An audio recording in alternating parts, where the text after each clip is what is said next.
Hello, ನಾನು ನಿಮ್ಮ ಚಂದ್ರಮೌಳಿ ಕಣಿವಿ. ನನ್ನ ಪ್ರಕಾರ ನಿನ್ನೆ ಮ್ಯಾಚ್ನಲ್ಲಿ ಇಬ್ಬರು ಮೆನ್ ಆಫ್ ದ ಮ್ಯಾಚ್. ಏನು ಇಬ್ಬರು ಅಂತ ಹೇಳ್ತಾ ಇದ್ದಾರೆ, ಒಬ್ಬರೇ ಅಲ್ವಾ ಅಂತ. ಇಲ್ಲ, ಯಾಕಂತ ಹೇಳ್ತೀನಿ.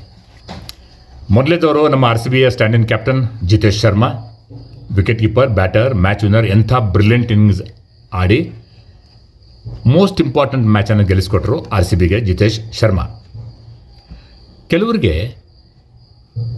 ಕೆಲವು ಸೂಪರ್ ಸ್ಟಾರ್ಗಳ ಪಕ್ಕದ ಮನೆಯ ಪೆಟ್ ಹೆಸರು ಗೊತ್ತಿರ್ತದೆ, ಆದರೆ ಇಂಥ ರಿಯಲ್ ಹೀರೋಸ್ ಬಗ್ಗೆ ಹೆಚ್ಚಿನ ಮಾಹಿತಿ ಇರೋದಿಲ್ಲ. ವಿ ಕ್ಯಾನ್ ಬ್ಲೇಮ್ ದೆಮ್, ಯಾಕಂತಂದರೆ the name Jitesh Sharma does not sell. ಆ ರೀತಿ ಸ್ಟಾರ್ ಕಲ್ಚರ್ ನಮ್ಮಲ್ಲಿ ಬೆಳೆಸ್ಕೊಂಡು ಬಂದಿದೆ, ಏನು ಮಾಡೋಕ್ಕಾಗಲ್ಲ ಬಿಡಿ. ಮಹಾರಾಷ್ಟ್ರದ ಅಮರಾವತಿಯಲ್ಲಿ ಹುಟ್ಟಿದಂಥ 31 ವರ್ಷದ ಜಿತೇಶ್ ಶರ್ಮಾ ಹಿಂದೆ IPLನಲ್ಲಿ ಮುಂಬೈ ಇಂಡಿಯನ್ಸ್ ಹಾಗೂ ಪಂಜಾಬ್ ಕಿಂಗ್ಸ್ ಪರವಾಗಿ ಕೂಡ ಆಡಿದ್ದಾರೆ. ಕಳೆದ 10 ವರ್ಷಗಳಿಂದ ಅವರು ವಿದರ್ಭ ಪರವಾಗಿ ಫಸ್ಟ್ ಕ್ಲಾಸ್ ಕ್ರಿಕೆಟ್ ಹಾಗೂ ವೈಟ್ ಬಾಲ್ ಕ್ರಿಕೆಟ್ ಆಡ್ತಾ ಇದ್ದಾರೆ. ಭಾರತದ ಪರವಾಗಿಯೂ ಕೆಲವು ವೈಟ್ ಬಾಲ್ ಮ್ಯಾಚಸ್ಗಳಲ್ಲಿ 2 ವರ್ಷಗಳ ಹಿಂದೆ ಆಡಿದ್ದಾರೆ.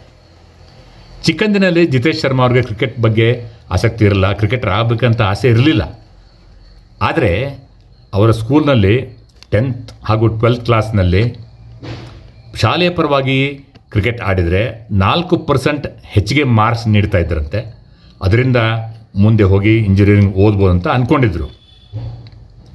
ಅದಕ್ಕೆ ಕ್ರಿಕೆಟ್ ಶುರು ಮಾಡಿದವರು. ನಂತರ NDA ಸೇರಬೇಕು, ನ್ಯಾಷನಲ್ ಡಿಫೆನ್ಸ್ ಅಕಾಡೆಮಿ ಸೇರಬೇಕಂತ, ಅಲ್ಲೂ ಕೂಡ ಸ್ಪೋರ್ಟ್ಸ್ ಕೋಟಾ ಇರ್ತವೆ. ಆದರೆ ಕ್ರಿಕೆಟಲ್ಲಿ ಎಷ್ಟು ಮೇಲೆ ಬಂದ್ರಂತಂದರೆ ಎಲ್ಲ ಬಿಟ್ಬಿಟ್ಟು ಫಸ್ಟ್ ಕ್ಲಾಸ್ ಕ್ರಿಕೆಟರ್ ಆದರು. ಮುಂದಿಂದು ನಿಮಗೆ ಗೊತ್ತೇ ಇದೆ.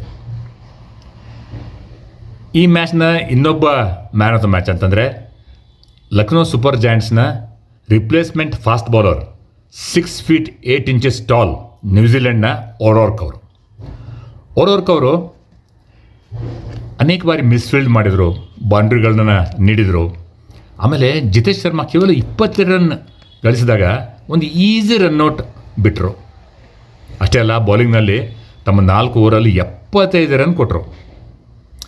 3rd ಹೈಯೆಸ್ಟ್ ರನ್ ನೀಡಿದವರು ಈ ಸೀಸನಲ್ಲಿ. ನಿಮಗೆ ಗೊತ್ತು, ಮೊದಲನೇ ಮ್ಯಾಚಲ್ಲೇ RRನ ಜೊಫ್ರಾ ಆರ್ಚರ್ 76, ನಂತರ SRHನ ಮೊಹಮ್ಮದ್ ಶಮಿ ಕೂಡ 75 ರನ್ ನೀಡಿದರು. ಇದು ನೆನಪಿಡುವಂಥ ರೆಕಾರ್ಡ್ ಅಲ್ಲ. ಆದರೆ ಏನು ಮಾಡಬೇಕು, ಓರೋರ್ಕ್ ಅವ್ರಿಗೆ ಎಕ್ಸ್ಪೀರಿಯನ್ಸ್ ತುಂಬ ಕಡಿಮೆ ಇದೆ.